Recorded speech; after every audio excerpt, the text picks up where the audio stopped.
The mountains of Wyoming do not forgive a man for getting old. Elias Cord knew this the way he knew most things, not from reading it somewhere, not from being told, but from the particular ache in his left knee that started every morning before the sun came up and did not stop until well after dark. 12 years on that mountain had taught him the difference between the cold that comes from weather and the cold that comes from inside a man's bones. By the fall of 1883, he knew both kinds well. He was 68 years old. His hair had gone white sometime in his 50s, and he had stopped noticing. His hands shook slightly in the mornings, not enough to spill coffee, not enough to matter, but enough that he was aware of them in a way he had not been when he was younger. He moved carefully now, the way a man moves when he has learned that the ground is not always where it appears to be, and that falling at 68 is a different proposition than falling at 30. He had been a Pinkerton detective for 19 years. He had left in 1871 without ceremony, without a letter of commendation, without any of the things that men who served long and well were supposed to receive. He had simply put his badge on the desk of the regional director in Denver, picked up his hat, and walked out into the October air. Nobody had asked him why. He had been grateful for that. The cabin sat 9 miles from Redemption Falls, high enough that the town was invisible from his porch, but close enough that on still mornings he could sometimes hear the church bell if the wind was right. He had chosen the distance deliberately, far enough that people would not come to him with their problems, close enough that he could still reach civilization when the winter supplies ran low. He had not been to Redemption Falls in 4 months. He went on a Tuesday in late October, with the first real cold of the season coming down off the peaks and the sky the color of dirty pewter. He loaded his mule with the empty supply sacks and walked the 9 miles at the pace his knee allowed, which was slower than he would have liked and faster than most men his age could manage. The trail through the pine timber was still clear, not yet buried under the season's first snow, though the ground was hard and the mud had frozen into ridges that caught at his boot heels. He reached Redemption Falls just before noon. It was a town that had been optimistic once. You could see it in the width of the main street, laid out broad enough for 2 wagons to pass each other with room to spare, planned by someone who had imagined more traffic than ever materialized.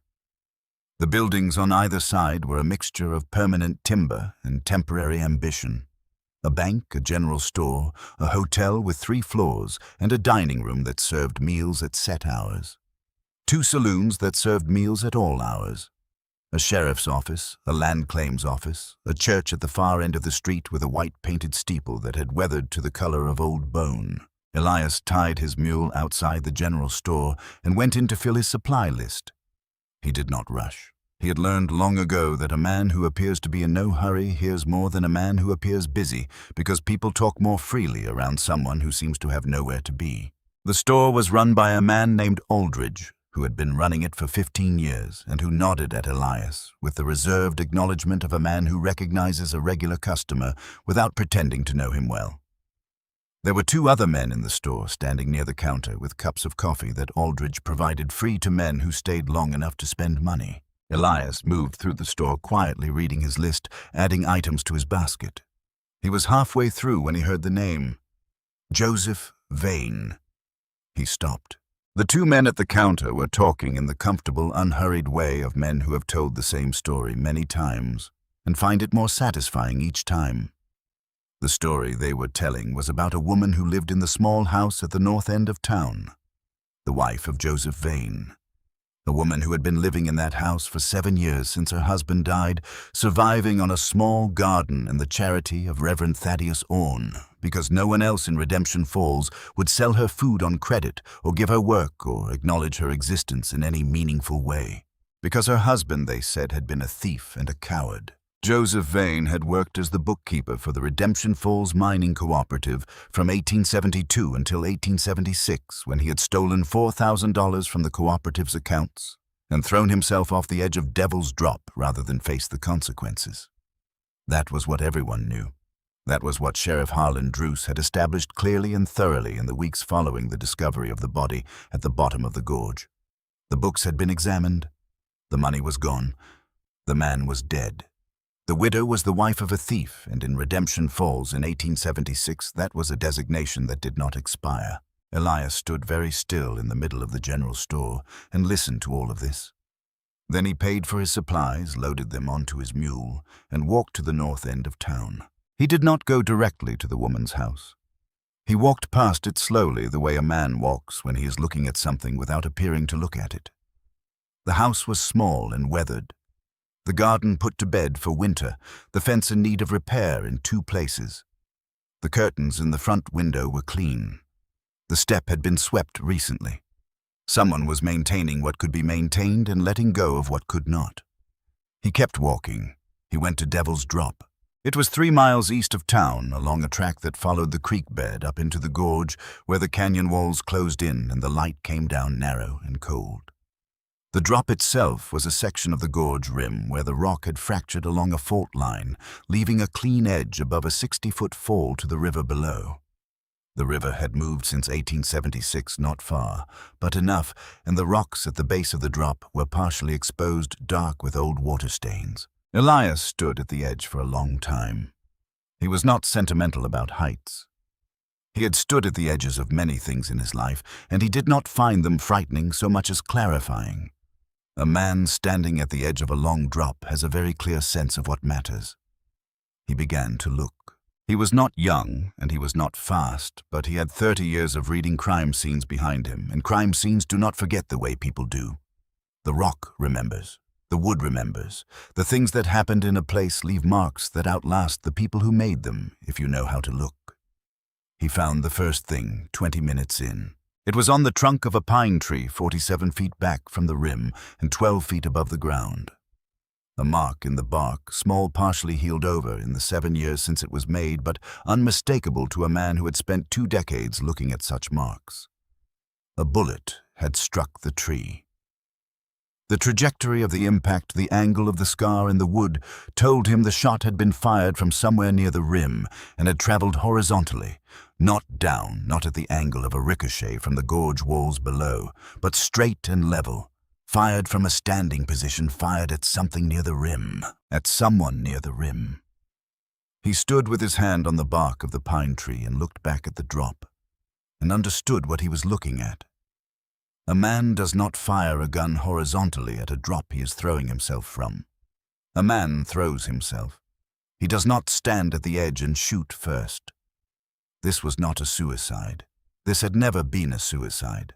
He spent another hour on the rim, moving carefully, grid-searching the area, the way Pinkerton had trained him, working outward from the drop in expanding squares. His knee ached. He ignored it. On the 3rd pass, in a narrow crack in the rock face 6 feet below the rim's edge, reachable only if you knew it was there, only if you had placed something there deliberately, his fingers found cloth. He worked it free carefully. It was a small book, leather-bound the size of a man's palm. The leather darkened and stiffened by 7 years of freeze and thaw, but still intact, still holding together. The crack in the rock had protected it from the worst of the weather. Someone had placed it there. Not dropped it, placed it, with intention. He climbed back up to the rim and sat on a flat rock with the book in his hands and the canyon wind cold on the back of his neck. He opened it slowly. The first 40 pages were columns of numbers. Precise, small handwriting, the handwriting of a man trained in accounting, methodical and exact. Dates running from 1872 through 1876. Account numbers. Transaction records, withdrawals that did not correspond to any legitimate expense of the mining cooperative. Amounts ranging from $200 to $800, spread across 4 years totaling. He did not calculate it in his head.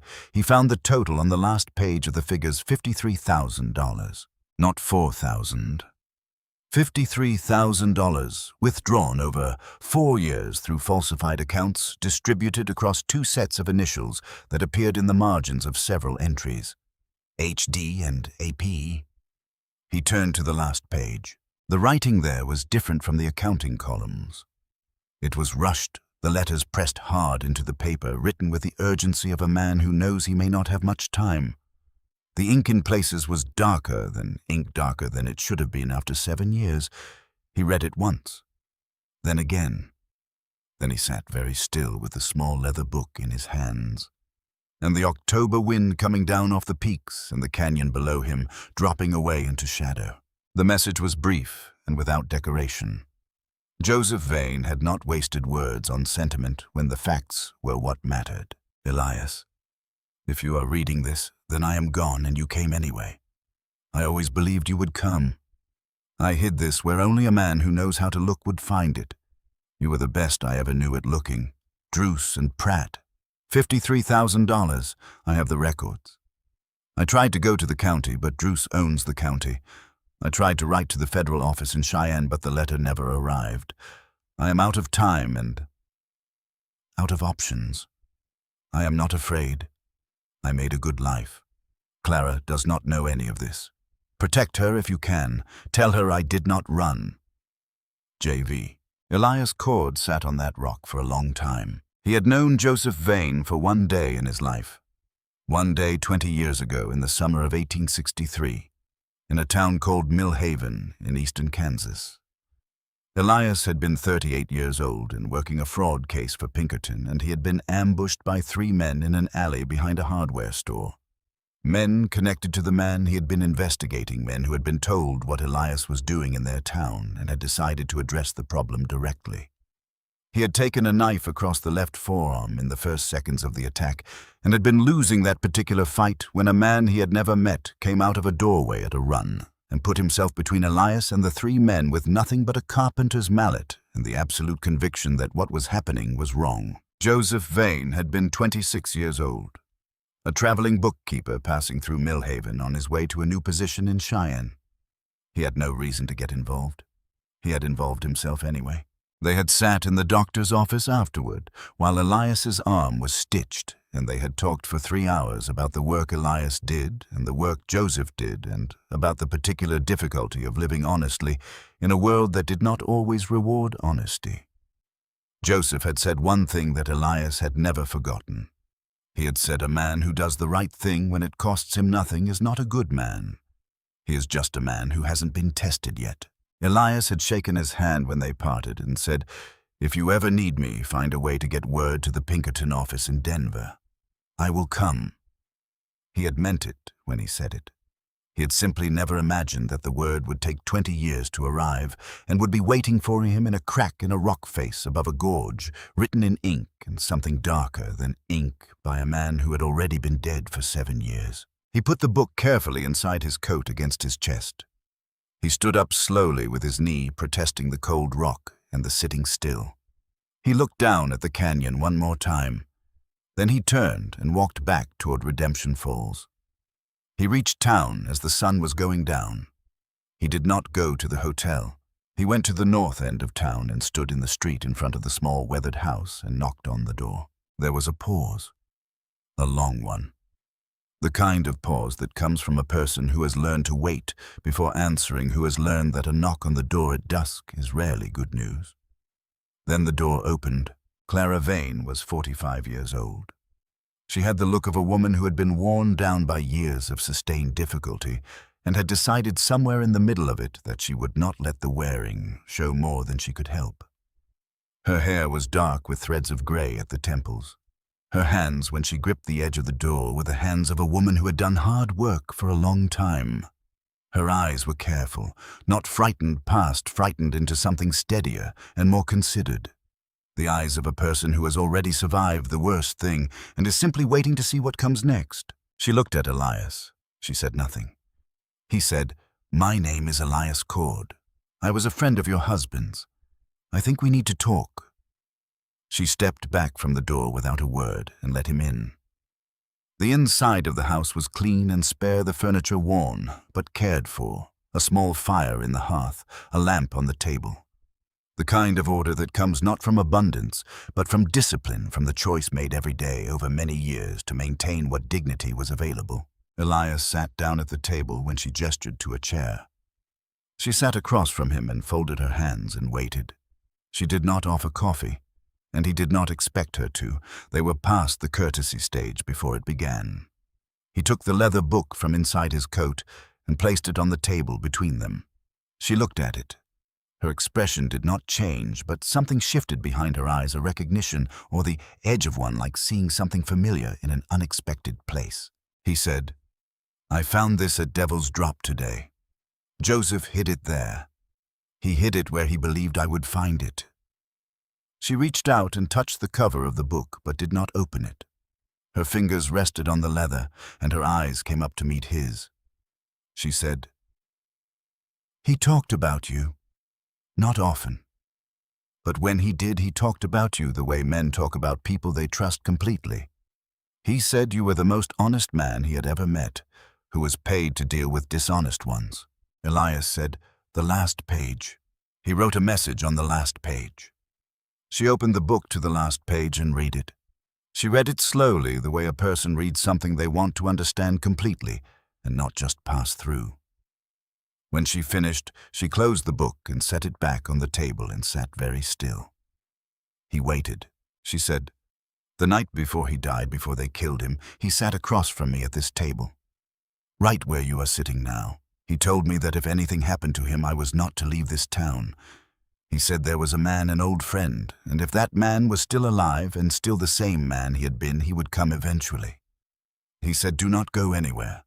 Make it possible for him to find you." She looked at Elias steadily. She said, "I have been sitting in this house for 7 years waiting for a knock on that door. And I want you to know something. I stopped believing you were coming about 4 years ago. But I stayed anyway, because Joseph asked me to. And because I did not know what else to do with the waiting except keep doing it." This was the first twist in what Elias had thought was a simple story of a dead man and a missing woman. Joseph had known. Joseph had not simply hoped that Elias would eventually hear about his death and come looking. Joseph had told his wife to wait. He had built waiting into his plan. He had understood with the clear-eyed precision of a man who kept meticulous records of everything that his best chance of justice was a retired detective living 9 miles up a mountain trail who would one day come into town for flour and coffee and hear the wrong name in the right place. It was, Elias thought, the most careful thing he had ever encountered. And the saddest. He said, "I didn't know he was dead. I didn't know any of this until today. I came into town for supplies, and I heard men talking about a woman whose husband had stolen money and killed himself. I heard the name. That's what brought me out here. I'm sorry it took this long." She nodded once, slowly. She said, "What do you intend to do?" He said, "What Joseph needed done 7 years ago. I intend to prove what happened."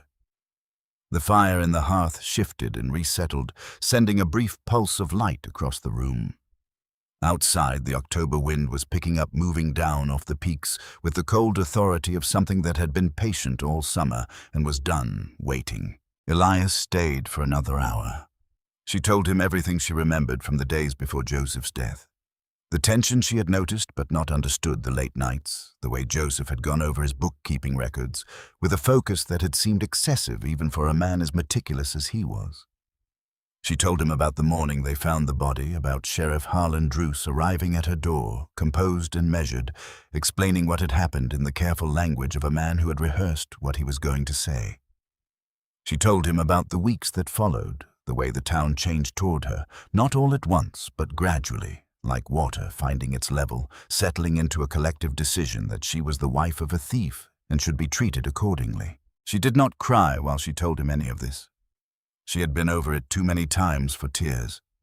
She spoke the way a person speaks about facts clearly, without self-pity, with the particular precision of someone who has spent years making sure she remembered everything correctly because she believed somewhere under the surface of the belief she had given up on that it would matter eventually. Elias listened without interrupting. He had been trained to listen. More than that, he had learned over 30 years of detective work that the most important information was rarely in what people said first. It was in what they added when they thought you already had enough. It was in the details that seemed small to them but were not small at all. When she finished, he asked 3 questions. Just 3. He asked what color vest Joseph had been wearing the day he died. He asked whether Druce had come to the house before or after the body was officially identified. He asked whether Joseph had ever mentioned the name of anyone in Cheyenne he had tried to contact in the weeks before his death. She answered all three. The answers were the answers of a woman who had been waiting 7 years for someone to ask the right questions. The vest had been dark blue wool, a particular shade she remembered because she had mended a tear in the left pocket the week before. Druce had come to the house before the identification was official, hours before, in fact, which meant he had known whose body was at the bottom of the gorge before anyone had formally confirmed it. And Joseph had mentioned a name only once in passing, a federal inspector in Cheyenne named Hartwell, whom he had tried to reach by letter. Elias thanked her. He stood up, put on his coat, and picked up the leather book from the table. She said, "You're taking it." He said, "I need it. I'll keep it safe." She looked at him for a long moment. Then she said, "Joseph trusted you. I don't know you, but Joseph trusted you, and that's worth more than most things I've encountered in 7 years." She paused. "Be careful. Druce is not a stupid man." Elias said, "No, I don't imagine he is." He went to the door and opened it. The cold outside was immediate and serious. He was about to step out when she said his name. He turned. She said, "The last page. What he wrote." He said he was not afraid. Her voice was steady, but something behind it was not. "Was that true? From what you knew of him?" Elias thought about a young man in a doorway in Kansas with a carpenter's mallet, stepping between 3 armed men and 1 stranger, for no reason other than that it was wrong to do otherwise. He thought about the precision of the accounting columns in the small leather book, 4 years of careful, meticulous record-keeping, a man building a case against his killers before they killed him with no certainty that anyone would ever find it. He said, "Yes, that was true." She nodded once. She closed the door. He stood on the step for a moment in the cold dark. The cold outside was absolute in the way of a Wyoming October, not aggressive, not theatrical, simply present, occupying every available space with the matter-of-fact permanence of something that belongs there. He walked back down the north end street toward the center of Redemption Falls, his boot heels loud on the frozen ground, the leather book pressed against his chest under his coat, his mind turning over what he had just learned and fitting it against what he had found at Devil's Drop. Druce had come to the house before the body was identified. That single fact, small as it appeared, was the kind of detail that unraveled everything built on top of it. He found lodging at the hotel on the main street, a room on the 2nd floor with a window that looked out over the street. He did not sleep for a long time. He sat at the small desk by the window with the leather book open in front of him and a fresh candle burning, and went through the accounting columns page by page the way he had gone through evidence in hundreds of cases over 3 decades, looking for the architecture of the crime beneath the numbers. It was there. It was not hidden particularly well. It did not need to be, because Joseph had not been trying to hide evidence of wrongdoing. He had been building a record of it.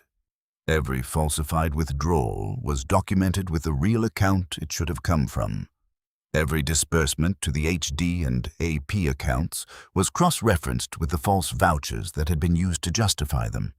Joseph had understood that for a case to hold you needed to show not just that money was missing, but where it had gone and who had directed it there. HD was Harlan Druce. A P was Aldous Pratt. Together over 4 years, they had taken $53,000 from the Redemption Falls Mining Cooperative. Not 4,000. 53,000. Spread across enough transactions and enough years that no single withdrawal would draw attention, but adding up steadily to a sum that would have been enough to end both men's careers and begin their time in a federal penitentiary. Joseph had found it all. And Harlan Druce had found out that Joseph had found it. Elias closed the book and set it on the desk and looked at the candle flame for a long time. He had been right about one thing when he had been listening in the general store that afternoon. He had recognized the particular tone of men who believe a story so completely that they have stopped thinking of it as a story and started thinking of it as simply how things are. Redemption Falls believed Joseph Vane was a thief. Redemption Falls had believed it for 7 years, had built its treatment of Clara Vane on that belief, had organized its moral world around it. Sheriff Harlan Druce had given them that belief. He had built it carefully over the weeks following Joseph's death, with the quiet authority of a man in his position, and it had held for 7 years because there was no one with sufficient standing to challenge it. Elias Cord had no standing. He was a retired Pinkerton agent with a bad knee and slightly unsteady hands who had arrived in town that morning to buy flour and coffee. He was 68 years old, and he was 9 miles from his cabin, and he had not been involved in an investigation of any kind in 12 years. He thought about Joseph Vane in a doorway in Kansas, stepping forward with a carpenter's mallet. He thought about what Joseph had written on the last page of the leather book. "I always believed you would come." Elias Cord blew out the candle and sat in the dark for a while, listening to the wind work at the windows. Then he put the leather book inside his coat, where it could not be reached without going through him first, lay down on the bed fully dressed, and closed his eyes. He was not finished. He was, in fact, just beginning. Elias Cord woke before dawn. Woke. Not because of a sound. Not because of the cold. Though the cold had found its way into the hotel room during the night and settled in the corners with the patient permanence of something that intended to stay. He woke because he had always woken before dawn, even in the years on the mountain when there was no particular reason to, when the day ahead held nothing more demanding than splitting wood and checking traps. The body remembers what the mind tries to forget. 30 years of Pinkerton work had trained him to be awake before the world was, and the training had outlasted the work by more than a decade. He lay still for a moment, looking at the ceiling. Then he sat up, put on his boots, and began. The first thing he did was walk the length of Redemption Falls before anyone else was moving. He went slowly, his knee complaining at the cold, his breath coming in small clouds in the pre-dawn dark. He walked the main street from the hotel to the church and back. He walked the side streets. He noted which buildings had lights in them already and which were dark. He noted the layout of the sheriff's office, a solid timber structure on the east side of the main street, with a single barred window facing the street and a back door that opened onto a narrow alley. He noted the position of the land claims office, the bank, the mining cooperative building at the south end of town, its sign faded but still legible. He did not go near any of them. He just looked. A man who walks slowly through a place in the early morning before anyone is watching learns things that a man who arrives in daylight and moves with purpose will never know. He learns the shape of the place. He learns where the shadows are and where the light falls and where a person could stand and see without being seen. By the time the sun came up and the first smoke began to rise from the chimneys along the main street, Elias had the geography of Redemption Falls inside him, the way a man carries a map he has memorized, not needing to consult it, simply knowing it. He went back to the hotel and ate breakfast in the dining room, a table in the corner, where the wall was at his back and the door was in front of him. He ate slowly. He listened. The dining room filled gradually with the men who stayed at the hotel. A traveling merchant, 2 land surveyors. A man who said nothing and ate quickly and was gone before anyone else had finished. The conversation around him was the ordinary conversation of a town at the start of an ordinary day. Weather, the price of silver, the condition of the eastern road after the recent rains. Nobody mentioned Joseph Vane. Nobody mentioned Clara Vane, which told him something. 7 years was long enough for a scandal to become background noise. Long enough for a dead man's reputation to stop being a subject of active discussion and become simply a fact of the landscape, like the elevation of the surrounding peaks or the direction the creek ran. It was not that people had forgotten. It was that they had incorporated it so completely into their understanding of the world that it no longer required conversation. Joseph Vane had been a thief. Clara Vane was the wife of a thief. These were things everyone knew, like everyone knew the church was at the end of the street and the mine was 3 miles into the hills. That was the particular genius of what Harlan Druce had done. He had not just killed a man. He had replaced the man with a story, and he had told that story so thoroughly and so early that by the time anyone might have thought to question it, the questioning itself would have seemed eccentric, unreasonable, the work of someone who did not understand how things were. Elias finished his breakfast and paid for it and went back to his room. He spent the morning with the leather book. He went through it a second time, more carefully than the night before, making notes on the back pages of a small pocket notebook he had bought at the general store. He was not looking for what he had already found. The financial evidence was clear, and he understood it. He was looking for names, specific names, the names of people who had been in a position to know what Joseph Vane had known or to see what Joseph Vane had seen in the months before his death. He found 3. The first was a man identified only as CF, mentioned in 2 entries as having assisted with a physical audit of the cooperative's storage accounts in the spring of 1876. Joseph had noted in a small marginal annotation that CF had been present when 2 of the falsified withdrawal records were signed and witnessed. The annotation was careful and exact, the handwriting of a man who understood that marginal details had a way of becoming central. The second was a supplier named Beckwith, referenced in a series of false invoices that Druce and Pratt had used to justify several of the larger withdrawals. The invoices were for mining equipment that had never been ordered and never arrived. Beckwith's name appeared on the paperwork, but Joseph had noted the handwriting on the invoices was not Beckwith's. Someone had signed Beckwith's name. The third was a name that appeared only once in the last third of the accounting records, written in slightly different ink as though added later, perhaps as an afterthought or a late realization. The name was simply Sills. Elias sat with that name for a moment. Then he put the notebook in his coat pocket, returned the leather book to the inside pocket against his chest, and went out. He found Reverend Thaddeus Orne at the church. Not inside it, outside in the small cemetery that ran along the church's north wall, raking leaves from between the grave markers, with the steady, unhurried attention of a man doing necessary work that he did not find beneath him.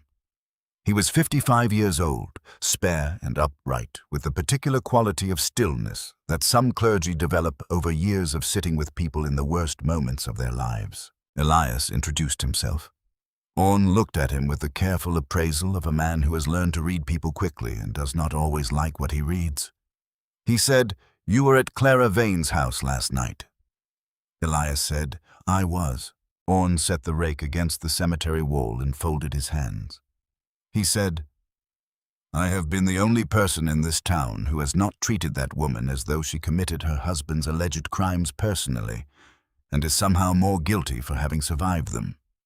I say this not to seek credit for the minimum requirements of human decency, but so you understand where I stand before you tell me why you're here." Elias said, "I need to know about a man with the initials CF. Someone who worked at the mining cooperative in the spring of 1876. Orne was quiet for a moment. Then he said, "Cormac Fells." He said it the way a man says the name of something he has been waiting to say out loud for a very long time. Cormac Fells was 61 years old. He had been a senior assayer at the Redemption Falls Mining Cooperative from 1870 until 1878, when he had retired due to what he described as a problem with his lungs. He now lived in a small house on the western edge of town with his daughter and her 2 children. He was, by Orne's account, a man who had been visibly diminished since the death of Joseph Vane, not in the way of a man grieving a friend, but in the particular way of a man carrying a weight he had chosen to carry and had found heavier than he anticipated. Elias thanked Orne and left the cemetery. He did not go to Cormac Fells immediately. He went first to the land claims office, where a young clerk with ink-stained fingers was filing documents with the distracted efficiency of someone whose job requires precision but not thought. Elias asked in the polite, unhurried manner of a man with no particular stake in the answer about the financial records of the Redemption Falls Mining Cooperative from 1872 to 1876. The clerk told him those records had been sealed by order of the sheriff in 1876 and transferred to the county seat in Laramie for safekeeping following the death of the cooperative's bookkeeper. Elias thanked him and left, sealed by order of the sheriff, not by order of the court, not by order of the cooperative's board of directors, by Harlan Druce. He walked to the mining cooperative building at the south end of town and looked at it from the street. It was still operating. He could hear the distant machinery from the mine itself 3 miles up the hill, but the administrative office on the ground floor appeared to be thinly staffed. A man came out while Elias was watching a man in a good coat who moved with the slightly elevated self-consciousness of someone who knows he is more important than the people around him. Medium height, well-fed 50s with the careful grooming of a man who spends time in front of a mirror. Aldous Pratt, he was almost certain. He watched Pratt walk up the main street toward the bank without hurrying, without looking around, with the comfort of a man who has no reason to expect anything in his environment to challenge him. Elias turned and walked west. He found Cormac Fells in his yard, working at a length of fence that had come loose from its post. The man was 61 but looked older, not in the way of illness, but in the particular aging that comes from years of internal pressure, the kind of aging that happens to men who carry secrets and find that secrets are not weightless things. He was big through the shoulders with large, capable hands, and he moved with the careful deliberateness of someone whose lungs were not what they had been. He looked up when Elias came through the gate. His expression did not change exactly, but something in it settled the way an expression settles when a person sees something they have been expecting and had hoped not to see. Elias said, "Mr. Fells, my name is Elias Cord. I'd like to talk to you about Joseph Vane." Cormac Fells set down his fence tools. He looked at Elias for a long moment without speaking. Then he said, "You'd better come inside." They sat in the small front room of the house with the sounds of children somewhere in the back, and the smell of wood smoke and recent cooking in the air. Fells sat with his large hands on his knees and looked at the floor between them. He did not make Elias work for it. He was a man who had been working up to this conversation in one form or another for 7 years. He said, "I was there. I was at the cooperative office the night it happened, not at Devil's Drop. I want to be clear about that, but at the office. I saw Druce go through Joseph's desk after hours. I saw him take documents. I knew what those documents were because I had helped Joseph compile some of them. He'd asked me to verify the physical inventory records against the financial accounts, told me there were discrepancies he was trying to understand. I didn't know then how serious it was. I understood afterward." He stopped. Elias waited. Fells said, "My daughter was working as a secretary at the sheriff's office that year. She was 22 years old. 2 days after Joseph died, Druce called her into his office and spent 30 minutes explaining to her how grateful he was for her work and how unfortunate it would be if anything disrupted the smooth functioning of the office during such a difficult time for the town." He paused. He didn't threaten her directly. He didn't need to. She came home that evening and told me what he'd said, and we sat at this table, and I made a decision that I have lived with every day since. He looked up at Elias. He said, "I said nothing. I kept saying nothing. And Joseph Vane's wife has been living like a prisoner in her own home for 7 years, because I was afraid for my daughter." The room was quiet. Outside, one of the children laughed at something, a brief, clean sound from the back of the house. Elias said, "I need you to be willing to say what you just told me in front of a federal officer." Fells said, "Is there a federal officer coming?" Elias said, "There will be." Fells looked at him steadily. He said, "I'm 61 years old and my lungs are not good, and I am aware that I am not a brave man. I have spent 7 years knowing that, and not particularly liking it." He was quiet for a moment. Then he said, "Yes, if there is a federal officer, I will say it." Elias left Fells's house and walked back into the center of town. He was halfway down the main street when he heard the voice. It came from behind him and to his left, from the direction of the sheriff's office, and it was the voice of a man who was accustomed to being heard. "Mr. Cord." He stopped. He turned. Harlan Druce was standing outside the door of his office, leaning against the frame with the casual authority of a man entirely at ease in his own territory. He was 62 years old, big with the kind of physical presence that had probably been imposing at 40 and had since settled into something more considered and therefore more dangerous. His hair was iron gray. His badge caught the afternoon light. He looked at Elias with the measured appraisal of a man who has had a very long time to think about this moment and is not surprised to find himself in it. He said, I understand you're visiting our town. I hope you're finding everything to your satisfaction. Elias said, It's a fine town. Druce said, I also understand you've been asking questions about some old business, about the Vane matter. He paused just enough. It was a sad situation. I wouldn't want you to disturb Mrs. Vane by reopening things that are better left settled. Elias said, I appreciate the advice. Druce looked back. The two men regarded each other across 15 feet of Main Street, and what passed between them in that silence was not a greeting and not a warning, so much as a mutual recognition. Two men who had each spent long careers reading other men, now reading each other and finding in what they read precisely what they had expected. Druce pushed himself off the doorframe and went back inside. Elias walked to the hotel. That night, he did not sleep well. He lay in the dark and turned the pieces over in his mind, the way he had always turned evidence, not forcing a conclusion, simply handling each piece until its weight and shape became familiar. He had what Joseph had left him. He had Cormac Fells, who had seen Druce take documents and who was willing under the right conditions to say so.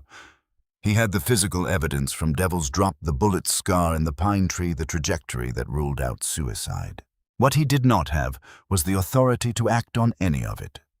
He was 68 years old and 12 years removed from any official standing.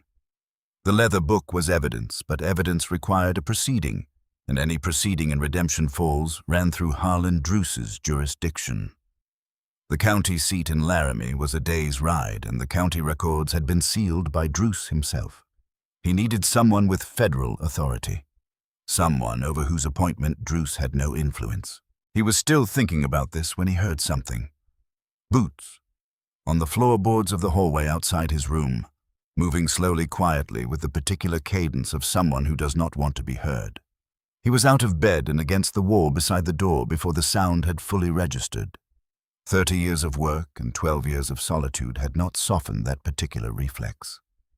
The boots stopped outside his door. A long pause. Then, quietly, a folded piece of paper appeared under the door. Elias waited. The boots retreated down the hallway. He listened until the sound disappeared down the staircase. Then he picked up the paper and carried it to the window where the street lamp outside gave enough light to read by. It was a single sentence written in a clean, precise hand. I know why you are here. Meet me at the Orne Church at 6 in the morning. Come alone. R.D. Elias read it twice. R.D., not H.D., not Harlan Druce. Someone else entirely. He dressed, put the leather book inside his coat, and sat in the chair by the window to wait out the remaining hours until dawn. He was at the church at 5 minutes before 6. The man who was waiting for him was 35 years old, lean with the upright carriage of someone in his profession and the careful, watchful eyes of someone who had learned early that the world contains more than it shows on the surface.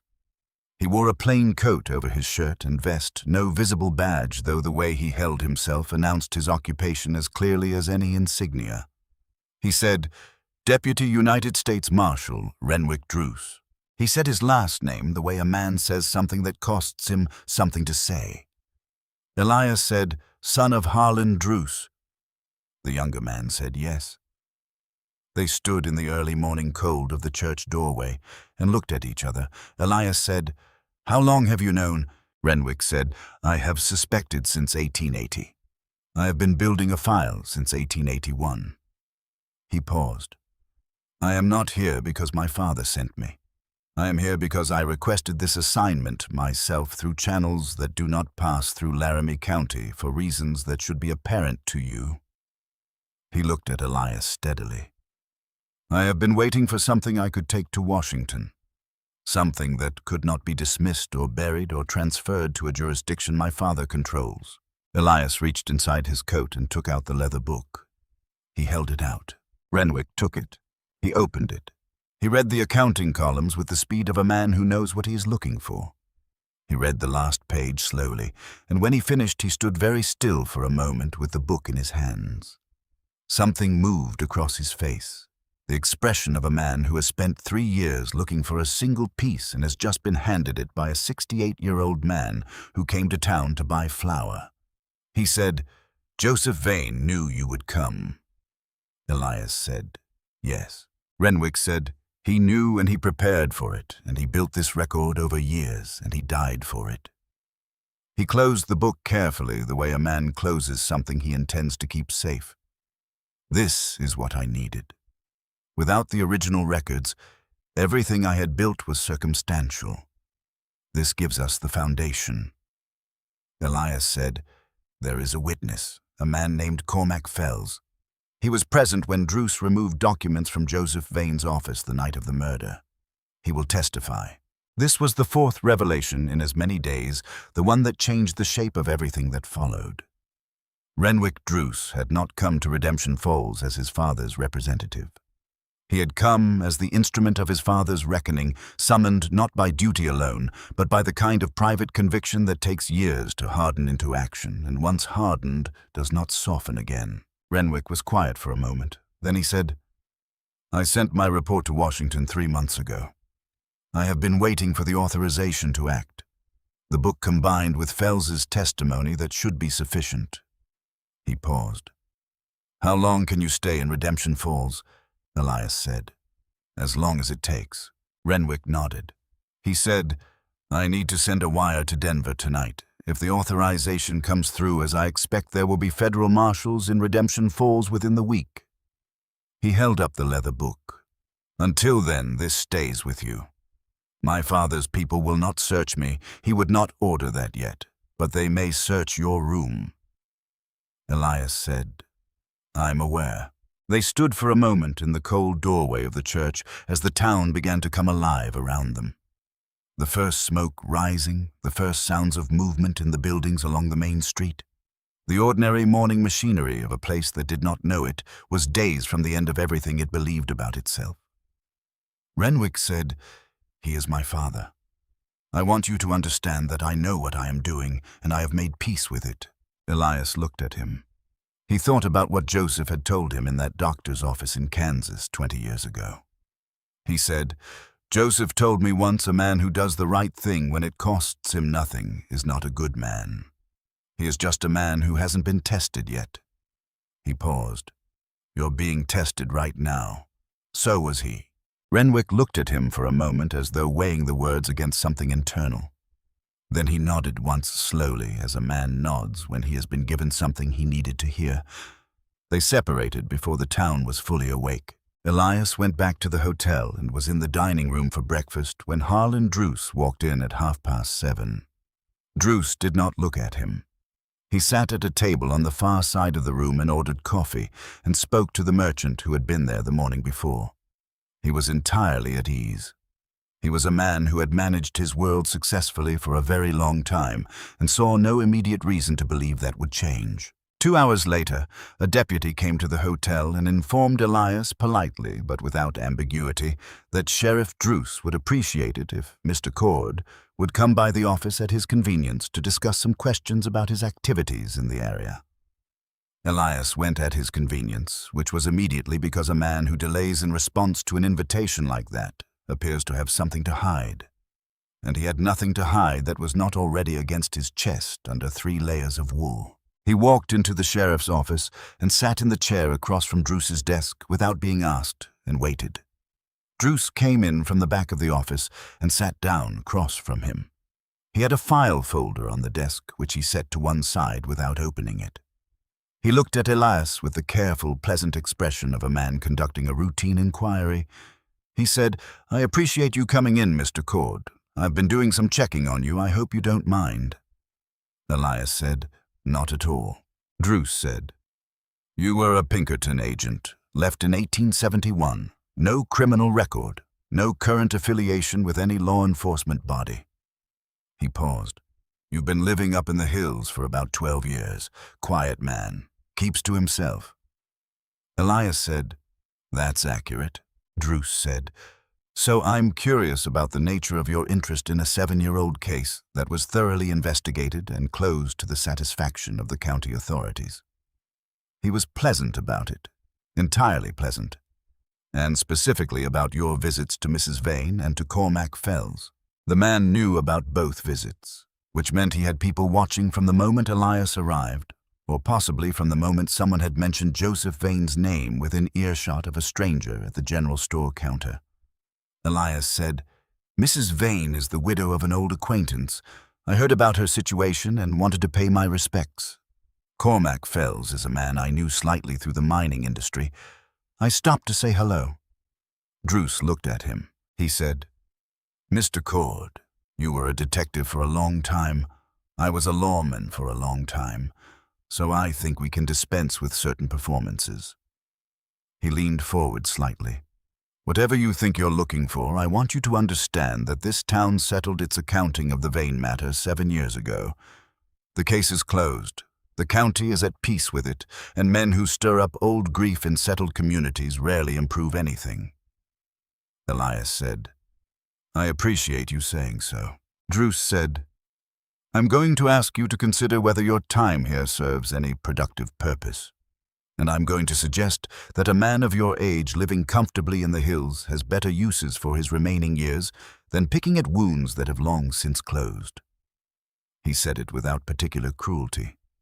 That was what made it what it was, the absolute confidence of a man who has never been successfully challenged, wrapped in the language of friendly advice. Elias stood up. He said, "I'll give that some thought." He walked out of the sheriff's office and into the main street and stood for a moment in the October sunlight. He noticed something then.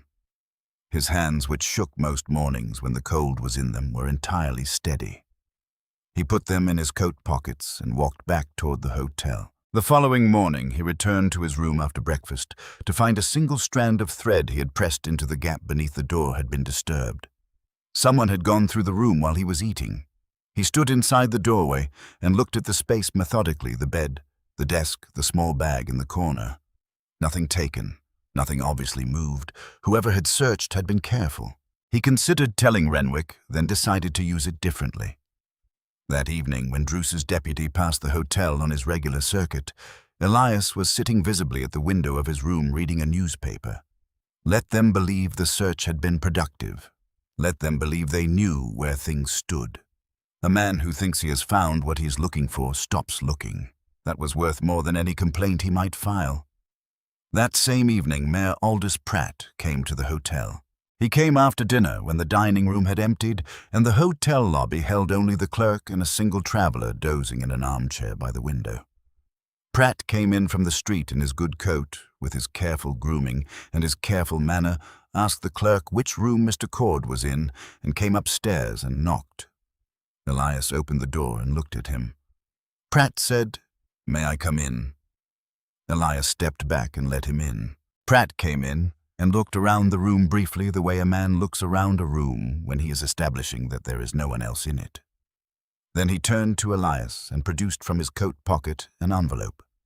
He set the envelope on the small desk by the window.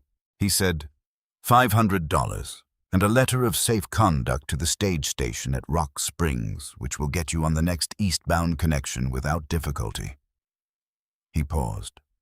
"No questions asked. No record of this conversation.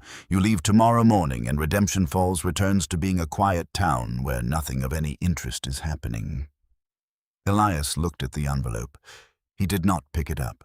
He said, "Joseph Vane wrote my name in his own blood on the last page of a book he hid in a rock face above the place where you and Druce had him killed. He wrote it there because he believed I would come and because he trusted that when I came I would not stop." He looked at Pratt. "Tell me, what number were you planning to reach before you understood that $500 is not a number that addresses any of that?" Pratt's face did something complicated. The careful pleasantness slipped just slightly like a mask that has been worn too long in too much heat. He picked up the envelope. He said, "You are making a serious mistake." Elias said, "I've made serious mistakes. I know what they feel like. This isn't one of them." Pratt left. Elias sat on the edge of the bed and looked at the floor.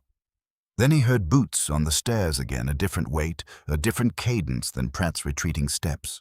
A knock at the door. He opened it.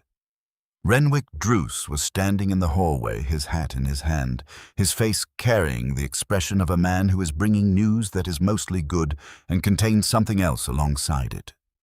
He said, "The authorization came through. 20 federal marshals are leaving Denver on the morning train. They will be in Redemption Falls in 4 days." Elias said, 4 days. Renwick said, 4 days. He paused. "There is something else. I went back to the telegram office tonight after I sent the wire to Denver. I pulled the outgoing logs from 1876. He stopped. There was a telegram sent from this office in March of that year addressed to the Federal Inspector's Office in Cheyenne. It was logged as sent.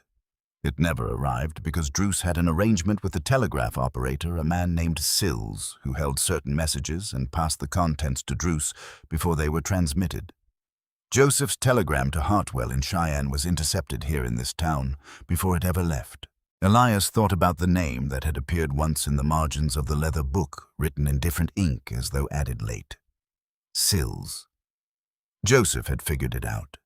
He had written the name down as a final piece, understanding that whoever came looking would need to know that the interception had happened here at the source and that the system Joseph had tried to use to save himself had been corrupted before he ever reached it. He said, "How long have you had the telegraph log?" Renwick said. 3 months. It was the first piece I found. But a telegraph log alone without the financial records, without a witness, it wasn't enough. He held Elias's gaze. "Now it is." Elias nodded. He said, 4 days. Renwick said, "Get some sleep, Mr. Cord." He went back down the stairs. Elias closed the door and stood in the dark room. The leather book was against his chest. The wind outside worked at the shutters with its steady, particular insistence. Somewhere in the town, Harlan Druce was awake and calculating. And somewhere in a small house at the north end of the street, Clara Vane was either sleeping or sitting in the dark, which she had been doing in one form or another for 7 years. He lay down on the bed and let the dark settle around him. 4 days was manageable. He had waited 12 years without knowing what he was waiting for. 4 days was nothing at all. The 4 days passed the way the last days of a long waiting always pass. Not quickly. Not slowly, but with a particular weight that makes each hour feel like it is carrying something heavier than itself. Elias stayed in Redemption Falls. He did not hide. He did not make himself scarce or alter his movements or give Harlan Druce the satisfaction of watching him flinch. Every morning he ate breakfast in the hotel dining room at the same corner table with his back to the wall and the door in front of him. Every afternoon he walked the main street at the pace his knee allowed, unhurried, stopping occasionally to look in a shop window or to sit on the bench outside the hotel and watch the town go about its business. Every evening he returned to his room, lit the lamp, and read the leather book again. Not because he needed to, not because there was anything left in it to discover, but because it was the closest thing he had to a conversation with the man he had come here for. Druce watched him. Not directly, Druce was too experienced for direct surveillance, but Elias felt the watching the way a man feels weather coming through a change in the quality of the air around him. The deputy who appeared at regular intervals on the street near wherever Elias happened to be. The conversations that stopped when he entered a room. The way Aldous Pratt crossed the street one morning to avoid passing within speaking distance, and the way that small act of avoidance contained within it the particular quality of a frightened man trying not to look frightened. Cormac Fells did not leave his house. Elias had sent word through Reverend Orne, not directly, not in writing, but through the quiet, pastoral network of a man who had been the only functioning conscience of this town for 7 years and knew its channels better than anyone. The message was simple. Stay home. Stay with your daughter and the children. Do not go out unless you must. It will not be long. On the second day, Renwick came to the hotel in the early afternoon with the expression of a man carrying news he had not yet decided how to present. He said, "My father knows I'm here." Elias said, "Did he approach you?" Renwick said, "Last night. He came to my room at the boarding house." He stood in the center of Elias's hotel room with his hat in his hands and his eyes on a point in the middle distance. He did not ask what I was doing here. He did not ask about the investigation. He sat down across from me, and he looked at me for a long time, without speaking. He paused. Then he said, "I know what you found. I know what you're going to do. I want you to know that I'm not angry with you." The room was quiet. Elias said, "What did you say?" Renwick said, "I said nothing." There was nothing to say. He looked at Elias. "He knows Mr. Cord. He has known for some time, I think, maybe from the beginning, maybe from the moment I requested this assignment." His jaw worked slightly. He is not a man who is surprised by much. Elias thought about Harlan Druce in the doorway of his office, leaning against the frame with the comfortable authority of a man who had managed every variable in his world for a very long time. He thought about the way Druce had looked at him across the main street, not with alarm, not with the reactive energy of a man caught off guard, but with the settled, almost meditative attention of a man who had been expecting exactly this and had decided somewhere along the way precisely how he intended to meet it. He said, "He's been preparing for this." Renwick said, "Yes, I believe he has." They sat with that for a moment. Renwick said, "The marshals will be here tomorrow morning. The stage from Rock Springs arrives at 10. Elias said, "Does your father know about the marshals?" Renwick said, "He will by morning." Elias said, "Then we should speak to Reverend Orne tonight, about the church." Renwick looked at him. He said, "You want to do this at the church?" Elias said, "Joseph Vane was buried with a thief's reputation in this town. The people of this town made Clara Vane's life a form of ongoing punishment for 7 years based on a lie that was told to them in their own streets and in their own minds and in the comfortable certainty that what they believed was simply how things were." He paused. The truth should be told in the same place the lie was lived. Renwick was quiet for a moment. Then he said, "I'll speak to Reverend Orne." He left. Elias sat alone in the room as the afternoon light went thin and grey in the window. He took the leather book from inside his coat and set it on the desk in front of him. He did not open it. He simply looked at it, the darkened leather cover, the stiffened binding, the small object that a man had hidden in a crack in a rock face in the belief that the right person would eventually come looking. He thought about Joseph Vane. Not the accounting columns, not the evidence, not the careful documentation of crimes committed against him. He thought about a 26-year-old man in a doorway in Kansas with a carpenter's mallet and an absolute conviction that what was happening was wrong. He thought about what it meant to carry that quality of conviction forward through a life, to maintain it past the point where it stopped being easy, past the point where it started costing things, past the point where it finally cost everything. He put the book back inside his coat. He went to see Clara Vane. She answered the door the same way she had answered it the first night. The long pause, the careful opening, the eyes that had learned to read approaching situations quickly and without illusion. But something was different this time. Not in her expression exactly, but in the quality of stillness behind it. As though she had spent 4 days preparing herself for something she could not fully see the shape of, and had arrived through the preparation at a place that resembled readiness. He told her what was coming. He told her about the marshals, about Renwick, about Cormac Fells, about the church. He told her clearly without softening anything, because she was a woman who had survived 7 years of hard truth and did not need it wrapped in consideration. She listened without interrupting. When he finished, she said, "Will it be enough?" He said, "Yes." She looked at him for a long moment, reading him the way she had read him from the first night, not trustingly exactly, but with the careful assessment of a woman who has learned that trust is not a feeling, but a conclusion you reach through evidence. She said, "Joseph believed in doing the right thing, even when it cost him. Even when it cost him everything." She paused. "He believed that about you too. He told me the night before he died that there was a man who was the same kind of person he was. He said that man and I, we don't know how to look away from a wrong thing and call it someone else's problem." Elias said nothing for a moment. Then he said, "He was right about that." She said, "I'll be at the church." He walked back through the dark streets of Redemption Falls, his boots loud on the frozen ground, the October night pressing down cold and absolute from the peaks above. The town was quiet. The saloon lights were on. The hotel windows were lit. The sheriff's office had a lamp burning inside, visible through the barred window facing the street. He did not look at it.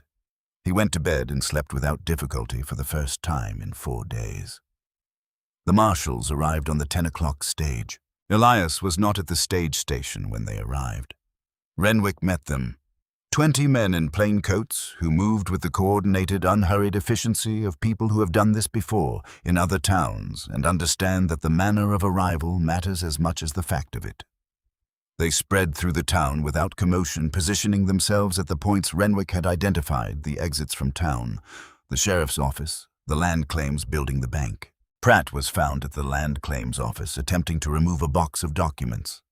He was intercepted by 2 marshals before he reached the door and was placed under federal arrest with the bewildered, indignant expression of a man who had genuinely believed until that precise moment that this was not actually going to happen to him. He protested. He cited his office. He cited his standing in the community. The marshals listened to all of it with the courteous, immovable patience of men who have heard all of it before and escorted him to a secured position at the far end of the main street. Harlan Druce was not at the sheriff's office. Renwick came to the hotel to tell Elias this at 10:30, and the telling had something in it that Elias read carefully. Not alarm, not urgency, but a particular controlled quality that a man produces when he is working to keep something from his face that insists on being there. Elias said, "Where is he?" Renwick said, "We don't know yet. His office is empty. His horse is still in the stable." A pause. "He's in town. He didn't leave last night." Elias said, "He's waiting." Renwick said, "For what?" Elias said, "For it to be time."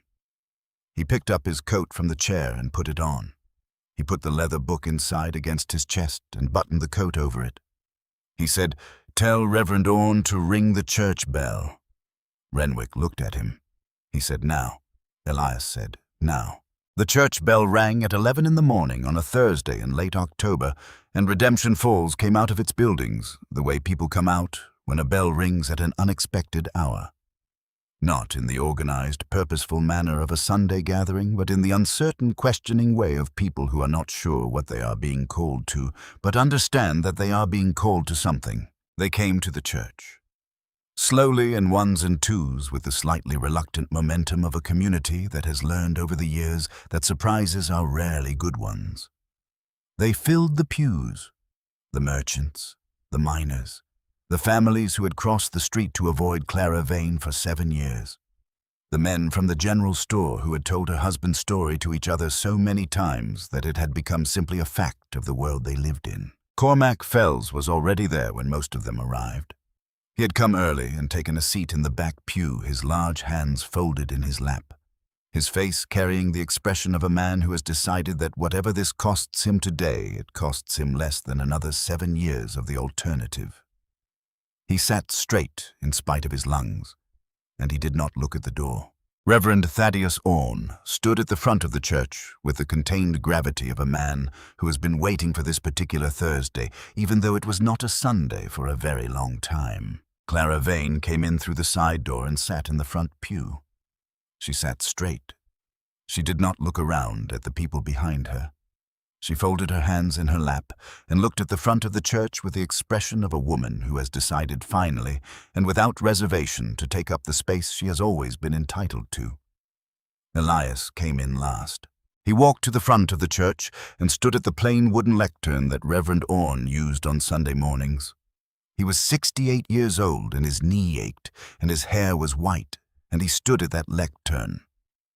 The way a man stands when he has been carrying something a long distance and has finally arrived at the place where it can be set down. He lifted the leather book from inside his coat and placed it on the lectern before him. He looked out at the assembled town of Redemption Falls. He said, "My name is Elias Cord. I was a Pinkerton detective for 19 years. I knew Joseph Vane. He was a better man than I am and an honest one, and he is owed something by this town that this town has not paid yet." The church was completely silent. He opened the book to the first page of the accounting columns and began to read. He read for 40 minutes. He read every entry, every date, every account number, every withdrawal, every false voucher with Beckwith's forged name, every disbursement to the HD and AP accounts. He read the total $53,000, and he let the number sit in the air of the church for a moment before he continued. He read the names: Harlan Druce, Aldous Pratt. He said the names clearly, without emphasis, without drama, with the flat declarative certainty of a man reading a legal document into the record, which was precisely what he was doing. The church was so quiet that he could hear the breathing of the people in the back pews. He read the marginal annotations, the reference to Cormac Fells's physical audit, the forged signatures on the Beckwith invoices, the notation about the letter sent to the federal office in Cheyenne, and then because Renwick had given him the telegraph log 2 nights before he read the additional piece that Joseph had only partially understood, that the letter had been intercepted not in Cheyenne, but here in Redemption Falls itself by a telegraph operator named Sills, who had been in Druce's pocket for years. Joseph had written the name Sills in the margin and not known what it meant.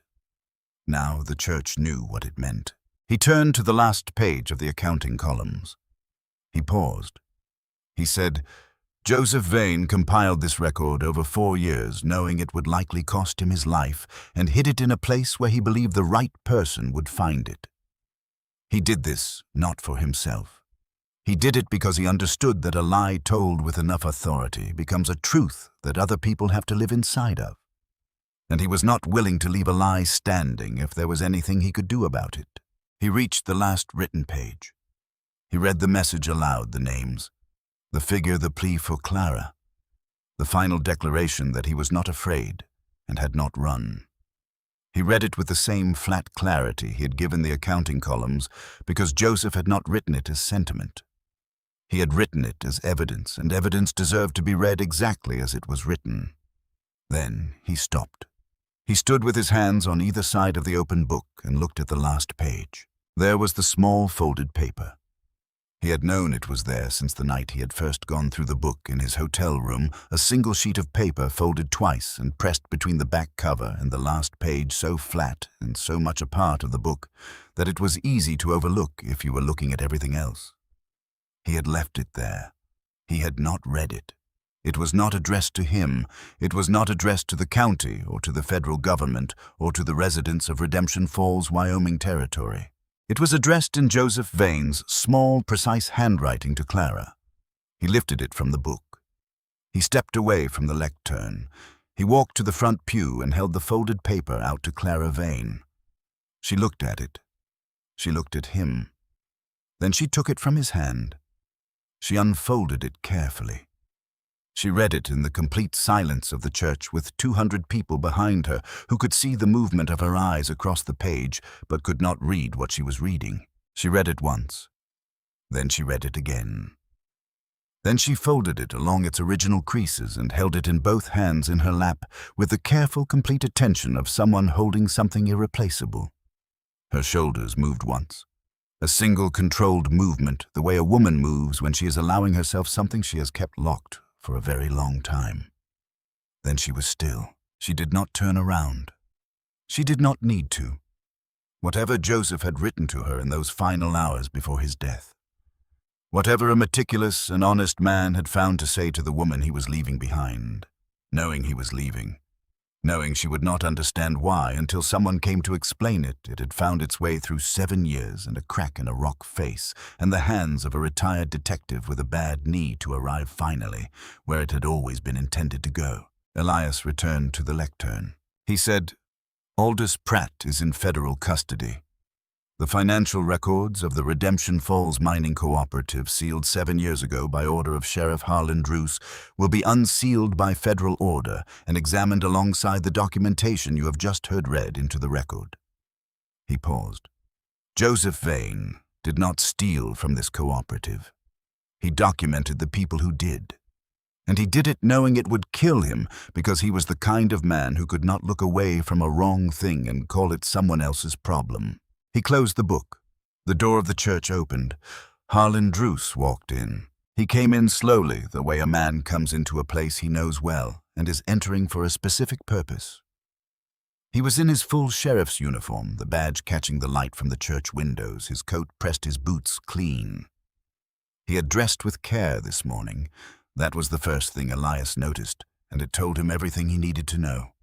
A man who dresses with care on the morning of his reckoning has already made his decision about how this ends. He did not look at the people in the pews. He did not look at Renwick, who stood to the right of the doors, still and watchful. He did not look at Clara Vane. He looked at Elias. He walked down the center aisle of the church with the measured, unhurried stride of a man who has given up the performance of authority and is simply walking in the manner most natural to him after 40 years of carrying it. He stopped in the open space before the front pews, 10 feet from Elias. He said, "You read it all?" Elias said, "Yes."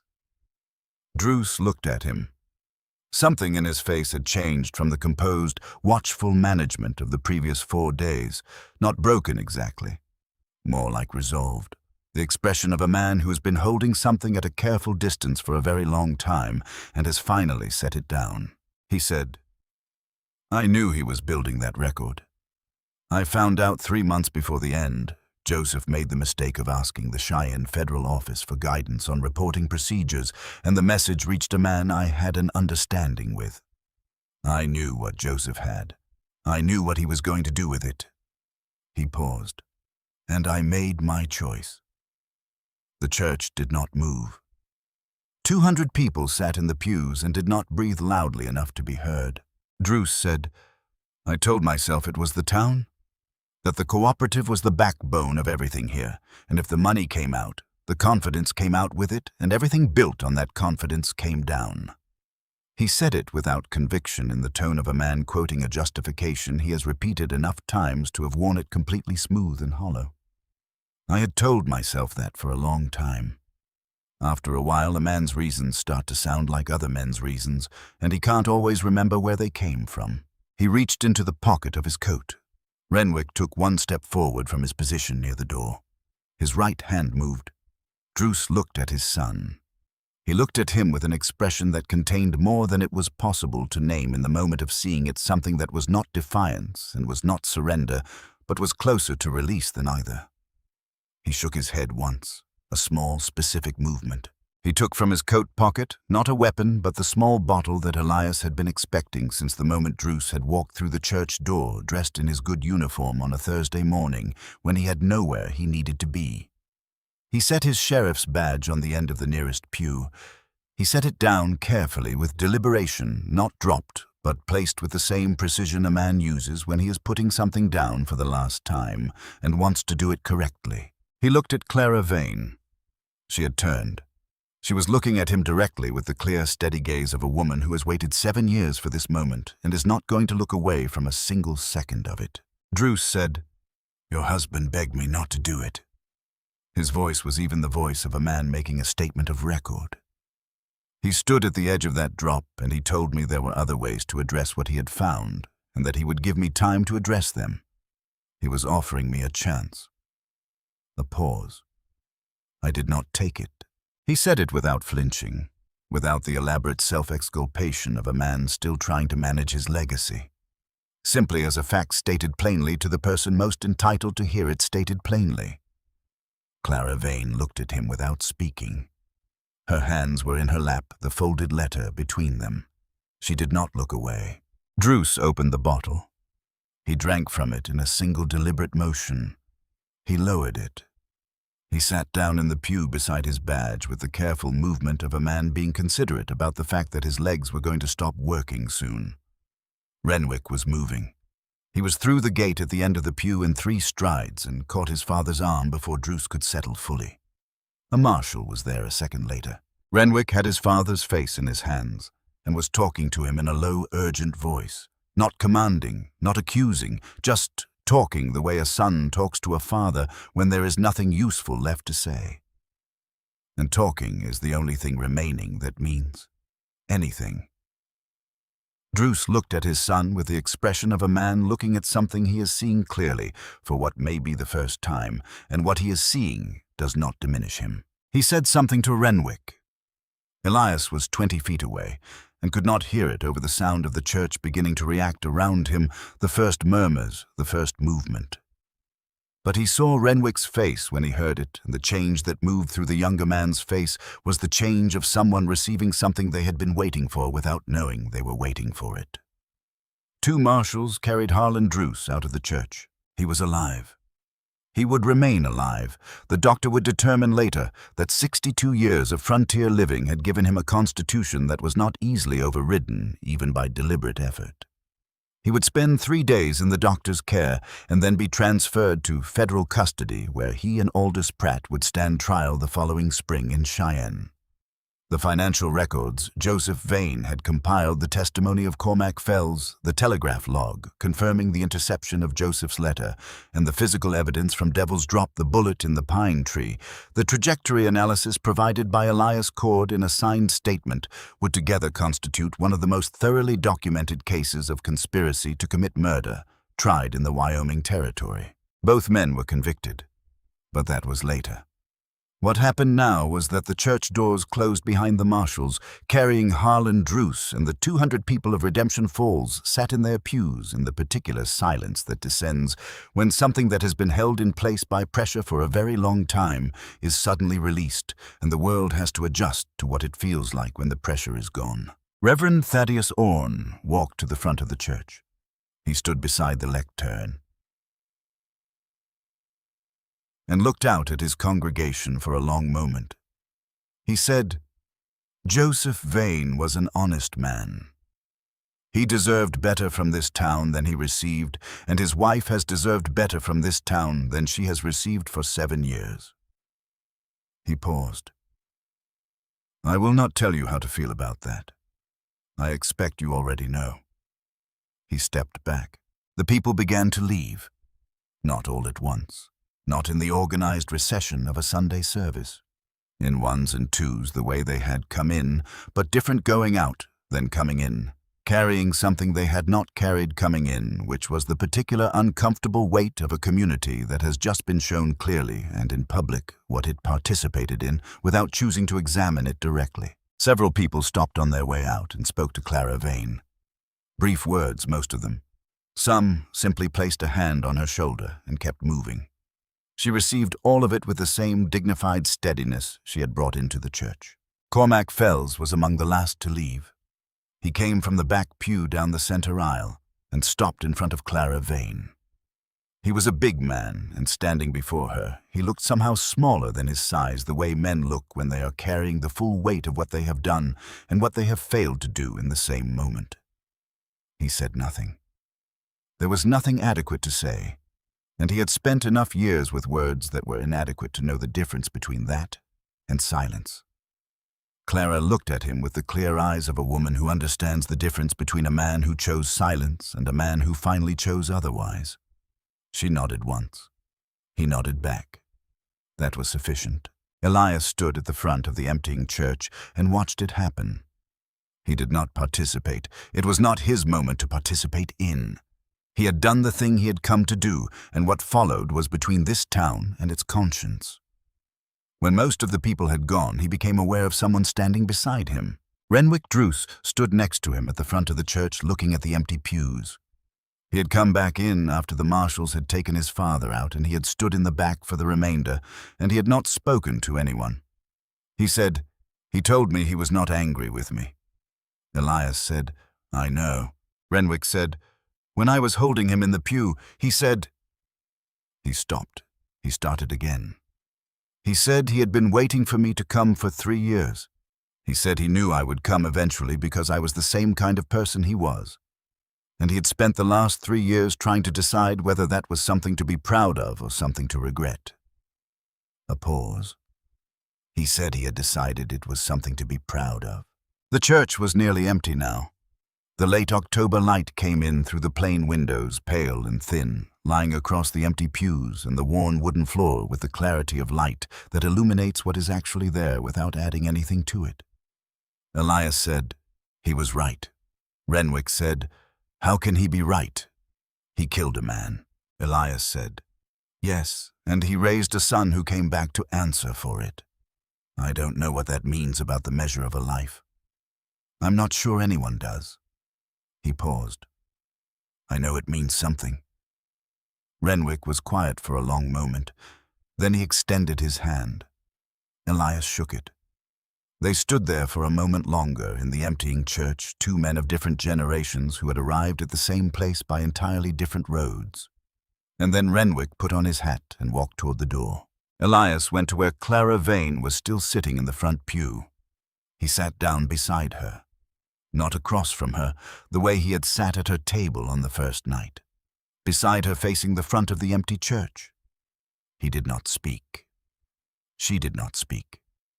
They sat together in the quiet for a while, the way two people sit together when words are beside the point and presence is the only thing being offered and the only thing needed. After a time, she said, "He wrote that he was not afraid." Her voice was steady the way it had been all along. He wrote that he was sorry he would not be there to see what happened after, but that he believed something would happen after. He wrote that he was more certain of that than he was of most things. She paused. He was right about that, too. Elias said he usually was. She unfolded the letter in her hands and looked at it for a moment. Then she folded it again along its 7-year-old creases and put it in the pocket of her coat where it would stay close to her through whatever came next. She said, "What happens to you now?" He thought about the cabin 9 miles up the trail. He thought about the desk by the window and the lamp and the long nights of a Wyoming winter, which were cold in the way of things that do not apologize for what they are. He thought about the Pinkerton badge that had been sitting in his desk drawer for 12 years like a sentence he had written and then put away without finishing. He said, "I go home." She nodded. Then she said, "Thank you, Elias." It was the first time she had used his given name. He noticed it the way you notice when something that has been formal becomes otherwise not with surprise, exactly, but with recognition. He stood up. He picked up the leather book from the lectern where he had left it and held it for a moment, feeling its weight for what he understood was the last time it would be his to hold. He set it back down on the lectern. He did not need it anymore. It had done what Joseph had built it to do.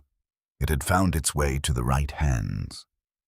Whatever the federal proceeding required of it, Renwick would see to that. The book belonged to the proceeding now and then to the historical record, and eventually to whatever archive held the documents of what had happened here in the fall of 1883. It did not belong to him. It had never belonged to him. He had simply been the hands it passed through on its way to where it was always going. He walked out of the church into the pale October afternoon. The main street of Redemption Falls was quiet in the particular way of a place where something large has just concluded, and the weight of it has not yet fully settled into the ordinary texture of daily life. There were people on the street going about the business of the afternoon, but they moved with the slightly modified quality of attention that comes after a significant thing carefully, as though the ground beneath them might be arranged differently than it was this morning. Elias walked to the stable at the south end of town and collected his mule, which regarded him with the patient, uncomplicated attention of an animal that has been waiting and expects to continue until told otherwise. He loaded the supply sacks that he had never quite gotten around to using in the days he had been in town. He was leading the mule out of the stable yard when he heard footsteps behind him. He turned. Renwick Druce was standing at the entrance to the stable yard. He had the look of a man who has something to say and is deciding whether he is entitled to say it. He said, "Joseph Vane's accounting records will be entered into evidence. His name will be officially cleared by federal order, which will be filed with the county and posted in the public record." He paused. "Clara Vane will be entitled to restitution from the recovered assets. There are enough recoverable assets to constitute something meaningful." Elias said, "Good." Renwick said, "And there is a matter of your expenses during this investigation. The federal government compensates individuals who provide material assistance to federal proceedings." Elias looked at him for a moment. Then he said, "Buy Cormac Fells's grandchildren something for Christmas. Renwick looked at him. Something at the corner of his mouth moved in a direction that was not quite a smile, but was the near neighbor of one. He said, "Yes, sir." Elias nodded once. He turned and led his mule out of the stable yard and onto the main street and pointed them both north and then east toward the trail that led up into the hills and the 9 miles between him and his cabin. He walked. The trail went up through scrub timber and then into pine, the ground frozen hard under his boots, the air thinning as the elevation rose. His knee ached in the familiar way. He ignored it in the familiar way. The mule walked steadily behind him, its breath coming in regular small clouds in the cooling afternoon air, unconcerned with anything except the quality of the footing and the increasing cold. The afternoon light went from pale to gray as the sun dropped behind the western peaks. The temperature dropped with it, as it always did in this country. Not gradually, not with warning, simply dropping because the mountains do not negotiate the transition between day and night for the convenience of whatever is moving through them. He reached the cabin as full dark was settling. He put the mule in the small lean-to at the side of the cabin, fed it, made sure it had water from the barrel that had not yet frozen solid. He went inside and built a fire in the stove from the wood stacked beside it, and the fire caught immediately, the way a fire catches when it knows the room, and the room knows it, and the cabin began to warm around the margins and then toward the center. He lit the lamp on the desk. He sat down. He did not write anything. He did not read anything. He simply sat in the chair he had occupied for 12 years at the desk that had held a lamp and a coffee cup and an expired Pinkerton badge in its drawer for all of that time, and listened to the fire settle in the stove and the mountain arrange itself into its winter silence with the patience of something that has been doing this since long before any of the people in the story below had been born. After a while, he opened the desk drawer. The badge was there. It had always been there. 12 years in the drawer in the dark, through Wyoming winters and Wyoming summers, waiting with the same indifference as everything else at this elevation, the peaks, the creek, the pines. He took it out. He held it in his palm. It was lighter than he remembered. Or perhaps his hands were different than they had been in 1871 when he had set it on the regional director's desk in Denver and walked out into October without looking back. He had been 56 then, with 30 years of cases behind him and nothing particular ahead of him, and a quality of exhaustion that had less to do with age than with the particular fatigue of spending 3 decades in the company of the worst things people do to each other. He had left because he could not think of a reason to stay that was stronger than the reasons to go. He looked at the badge in his hand for a long time. Then he noticed something else. His hands were steady. They had been steady for days now, since the morning he had walked out of the sheriff's office after Druce's careful, pleasant warning and stood on the main street of Redemption Falls and noticed that the tremor was gone. He had not thought much about it in the days that followed, but sitting here now in the lamplight of his cabin, he noticed it again. The hands that had shaken most mornings for 2 years were entirely still. He did not know if that meant anything in particular. He suspected it did not need to. Some things simply were what they were, without requiring an explanation. He placed the badge on the surface of the desk. Not in the drawer. On the surface where the lamp could reach it, where it was visible. He did not know if he would do anything with it, or whether it was simply something that belonged above ground, now rather than below it. He would decide that later. Or he would not decide it, and the badge would simply be there, on the desk, in the morning, the way the mountain was there outside the window. And he would look at it and know that he had earned the right to look at it without looking away. He sat back in his chair. Outside, the cold settled over the mountain with its usual authority, working its way down from the peaks and through the timber and around the corners of the cabin, not aggressive about it, simply occupying the night with the matter-of-fact completeness of something that belongs here and knows it. Through the walls of the cabin, he could hear faintly the sound of the wind in the high pines. Not a violent sound, not a mournful one, simply the continuous, unself-conscious sound of a large thing doing what it has always done. He thought about Clara Vane sitting in her front pew with a letter in her hands that had been written 7 years ago by a man who had believed she would eventually receive it. He thought about Cormac Fells in the back pew, his large hands folded in his lap, doing finally the thing he had been failing to do for 7 years and finding that the doing of it, however late, was still possible.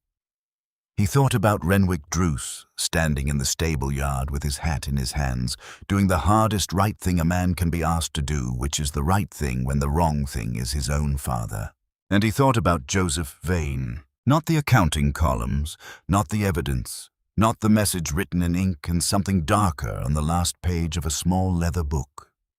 He thought about the quality of the man, the particular uncomplicated quality of someone who had looked at a wrong thing and could not make himself call it someone else's problem, who had documented that wrong thing over 4 years with the patience and precision of a man who believed past the point where most people would stop believing that the truth had a destination if you built it carefully enough and trusted the right person to carry it there. He had trusted Elias Cord. Elias, sitting in his cabin in the Wyoming dark, with his hands still on the desk in front of him, thought about what it meant to be trusted like that. To be held in someone's calculation across 20 years.